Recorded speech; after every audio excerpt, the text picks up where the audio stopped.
utilisé par une autre personne, il faut bien me suivre, c'est de se rendre compte par moment qu'à certains endroits où vous allez, c'est comme si votre intelligence ne vous accompagnait pas. Devant certains challenges que vous rencontrez, c'est comme si votre intelligence restait dehors et vous entriez seul.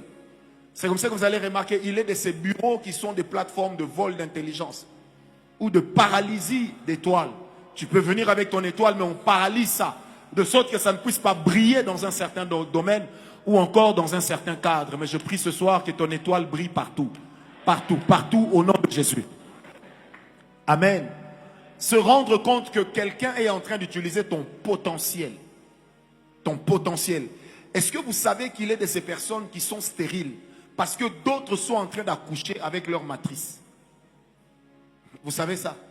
C'est ce qu'on appelle dans le monde spirituel ou dans le langage commun à nous ici, c'est ce qu'on appelle la loi de la substitution. Et c'est selon la loi de la substitution que Christ est mort pour nous à la croix et que nous pouvons nous identifier à lui.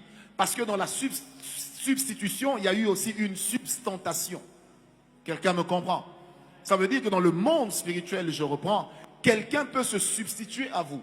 Une nomination qui venait pour vous, il court-circuite cela dans le monde spirituel, c'est lui qui est nommé.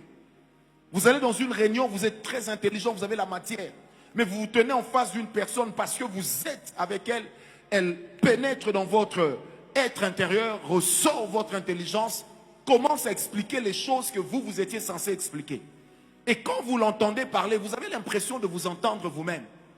Et c'est quand lui finit que vos idées reviennent. En ce moment-là, qu'est-ce qu'il a fait? Il n'a pas volé votre étoile, il l'a empruntée. Quelqu'un me comprend?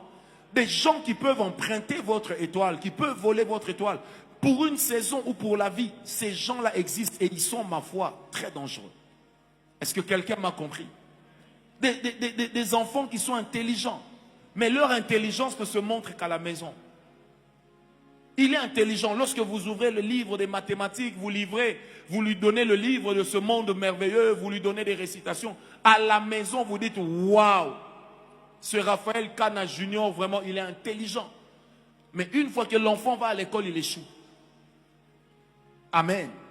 Mais alors que son voisin, qui est un véritable baudet à la maison, mais à l'école, il réussit. Parce qu'il existe aussi des enfants qu'on a initiés à savoir voler les étoiles des autres. Qui m'a donné un amen? Il va donner à ton fils un bonbon, il va donner à ton fils une nourriture.